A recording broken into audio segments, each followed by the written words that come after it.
Bonjour, aujourd'hui on va commencer notre quatrième chapitre, le flux de la matière et le flux de l'énergie dans l'écosystème. Comme nous avons vu, l'écosystème se caractérise par une grande biodiversité dont les êtres vivants sont influencés par des facteurs climatiques et des facteurs hydrographiques d'une part. D'autre part, ces êtres vivants sont reliés entre eux par plusieurs relations, essentiellement les relations trophiques, qui permettent le flux de la matière et de l'énergie.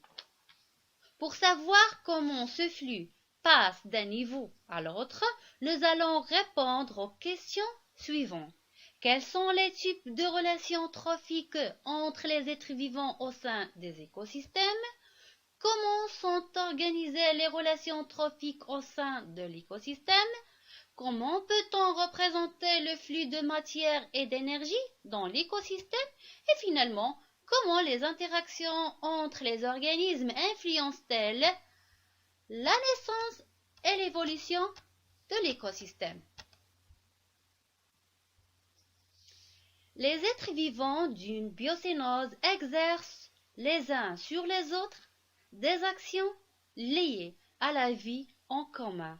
Parmi ces actions, les relations alimentaires ou relations trophiques. Ces derniers occupent une place importante et indispensable dans la vie des êtres vivants. Quels sont alors les différents types de relations trophiques? Parmi les relations trophiques, on a la prédation, la compétition, le parasitisme, le symbiose, la mutualisme et le commensalisme.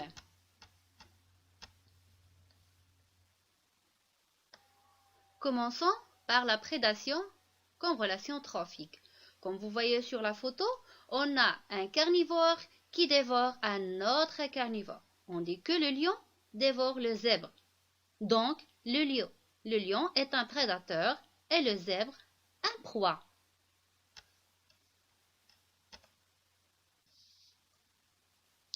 La coccinelle est un insecte œsophage qui se nourrit de pucerons. La coccinelle adulte dévore jusqu'à 300 pucerons par jour. Pour le deuxième exemple, la coccinelle est prédateur et la proie sont les pucerons. Cette relation est obligatoire et bénéfique pour le prédateur, c'est-à-dire le lion et la coccinelle, et néfaste pour les proies, c'est-à-dire les pucerons et les zèbres. Donc, la prédation est un mode de nutrition dans lequel une espèce prédateur tue et dévore une autre espèce qu'on s'appelle la proie. La deuxième relation trophique est la compétition. Pour mettre en évidence la compétition entre deux espèces de paramécies, Paramecium aurelia et Paramecium caudatum, on réalise l'expérience dont les résultats sont les suivants. Lorsque les deux espèces de paramycées sont cultivées séparément, on remarque une croissance normale des deux types d'espèces de paramycies. Mais la croissance des Paramecium caudatum se rétrécit remarquablement en présence des Paramecium aurelia, c'est-à-dire lorsqu'ils sont cultivés ensemble. La compétition est une relation de conflit qui se manifeste quand deux espèces ou plus se disputent des ressources essentielles à leur survie, comme l'eau, la nourriture, la lumière et le territoire, etc., et aussi à leur reproduction. Cette relation est nuisible pour les deux parties lors du manque de ressources. Un autre exemple des relations trophiques est le parasitisme. Comme exemple, le cycle biologique du ténia. Les ténias sont des vers qui ne possèdent ni tube digestif, ni appareil circulatoire, ni appareil respiratoire.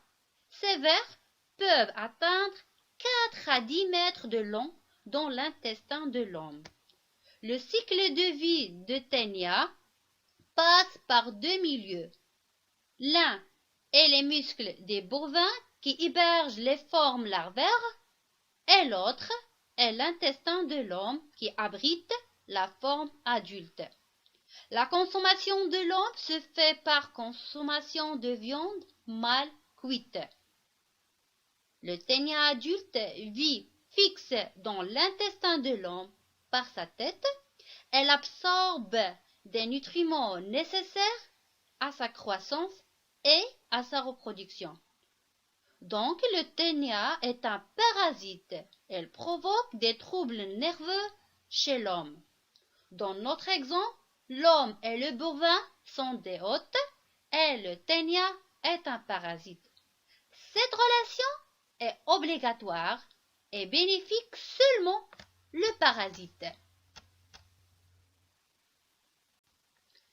Un autre exemple de parasitisme, on a le puceron qui pulle les tiges et les branches des plantes. Ces parasites sucent la sève pour se nourrir et causent des dégâts considérables aux plantes. Donc, les plantes sont les hôtes et les pucerons sont des parasites. Pour la lutte contre les parasites, on utilise les êtres vivants au lieu des insecticides. C'est ce qu'on appelle la lutte biologique. Dans ce cas, la destruction du puceron par les coccinelles.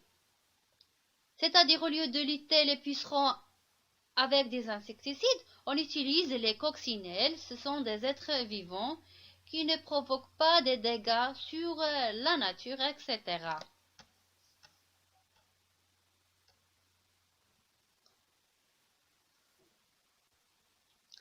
Une autre relation trophique est la symbiose. Comme exemple, les lichens sont des êtres vivants de forme feuilletée, de couleur grise verdâtre ou jaunâtre.